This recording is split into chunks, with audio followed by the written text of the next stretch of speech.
Les amis, bienvenue sur cette nouvelle vidéo. Nous avons du travail. 3 points à absolument aborder. Le premier, bien sûr, le conflit entre les USA, l'Iran, Israël et les pays qui se sont joints à cette guerre, ce contexte géopolitique. Et surtout, quelles seront les retombées économiques? C'est ce qu'on aborde dans le deuxième sujet, le prix du pétrole qui s'envole. Le baril est passé de plus de 30% en moins d'une semaine. C'est bien sûr une des causes de ce conflit géopolitique. Et le troisième point qui est tout aussi important, BlackRock, un des plus gros fonds d'investissement mondiaux, bloque une partie de ses retraits. Allons-nous faire face à un début de crise comme en 2008? C'est ce qu'on va aborder bien sûr dans cette vidéo. Je vous fais un résumé complet et on fera bien sûr un point de vue graphique. On se voit après le jingle les amis. C'est parti.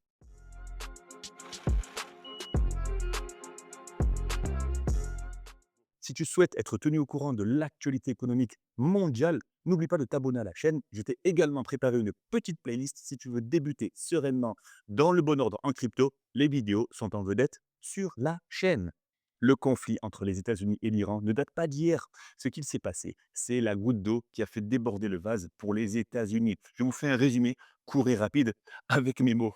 L'Iran continuait de s'enrichir en uranium, cette fameuse matière première qui sert à fabriquer des ogives nucléaires.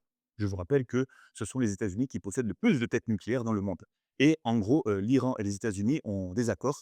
Et l'Iran a dit, en gros, aux États-Unis, ne vous inquiétez pas, nous, on continue d'extraire de l'uranium, mais ce n'est pas pour fabriquer des bombes nucléaires, c'est juste pour la recherche, c'est pour les civils, c'est pour la recherche scientifique. Les États-Unis, ils ont dit, bon, tiens mon œil, arrête tes bêtises. Bah, tu sais quoi? Tu nous écoutes pas, tu veux pas arrêter ton extraction d'uranium, on va te bombarder une base en Iran. C'est ce qui s'est passé il y a quelques mois, hein, les États-Unis ont attaqué une base en Iran pour, boum, pour appauvrir leur réserve d'uranium. L'Iran n'a pas du tout apprécié ça et l'effet boule de neige s'est engagé. Je vous partage la carte des différents bombardements, hein, grosso modo, dans les différents pays. On a l'Iran qui est ici, qui est un très grand pays.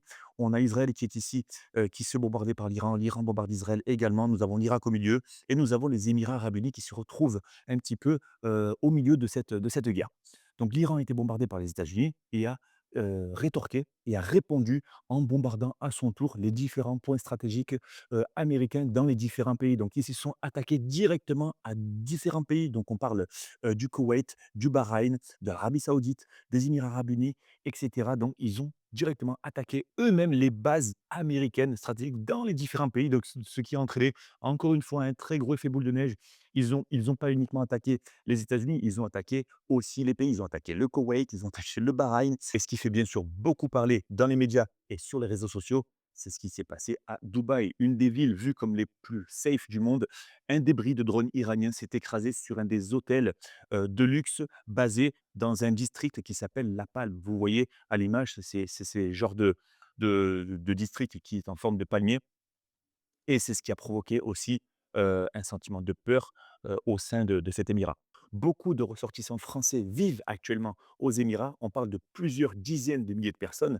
Ils ont demandé un rapatriement au pays, mais les lignes aériennes étaient, la plupart bloquées et ça a provoqué, voilà, encore un effet, un très gros effet de peur car, bah, c'est très dangereux de voir des missiles passer au-dessus de sa tête et grosse force à eux, grosse force à tous les Français qui vivent aux Émirats. Mais ce conflit géopolitique ne s'arrête pas là. Maintenant, on va aborder les répercussions. Et c'est le deuxième thème de cette vidéo. On va parler du pétrole et l'envolée de son prix. Je vous partage le graphique tout de suite. Alors, vous tapez Brent sur TradingView pour avoir le prix en temps réel du pétrole. Nous avons aujourd'hui le prix d'un baril aux alentours des 93 dollars. Je vous rappelle que nous sommes en bougie daily et il y a encore une semaine, hein, nous étions à 70 dollars. Donc, ça fait une envolée de plus de 30% du prix du baril. Pourquoi le prix du baril augmente autant? Je vous explique tout ça, bien sûr, à travers ces postes. Je vous remets bien sûr la carte des différentes bases américaines attaquées au Moyen-Orient. Il y a l'Égypte, l'Arabie Saoudite, donc beaucoup de pays, on a presque une dizaine de pays.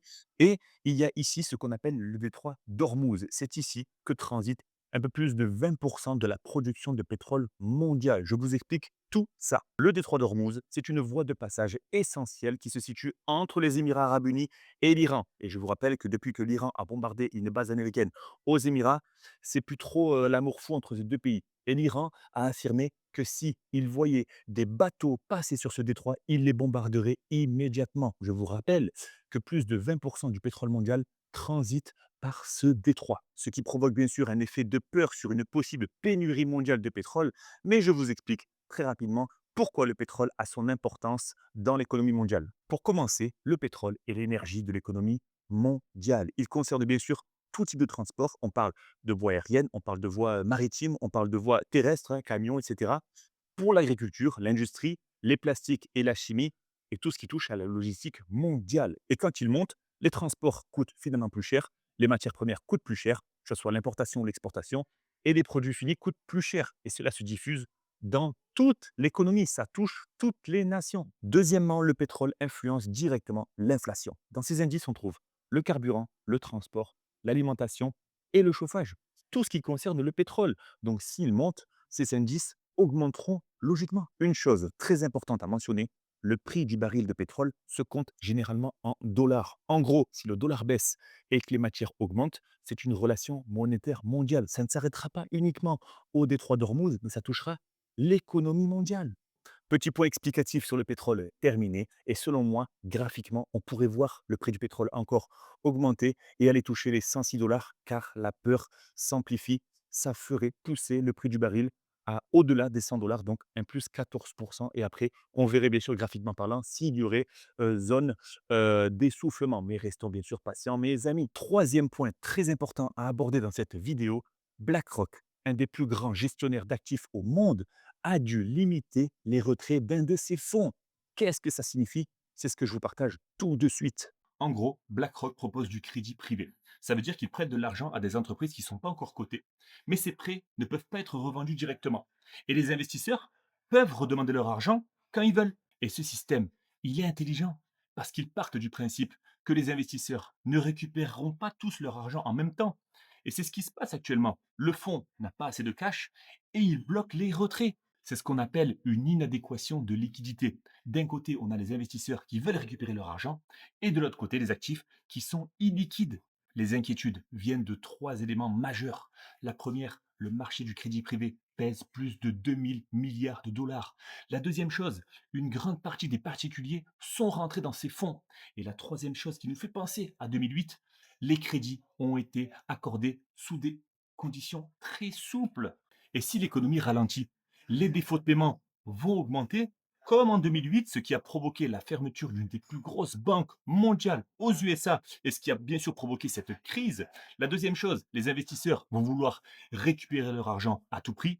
Et la troisième chose, les fonds seront bloqués. Mais je vous rassure, à la grande différence de 2008, les crédits privés ne dépendent pas des banques et ils peuvent limiter les retraits pour éviter l'effondrement rapide.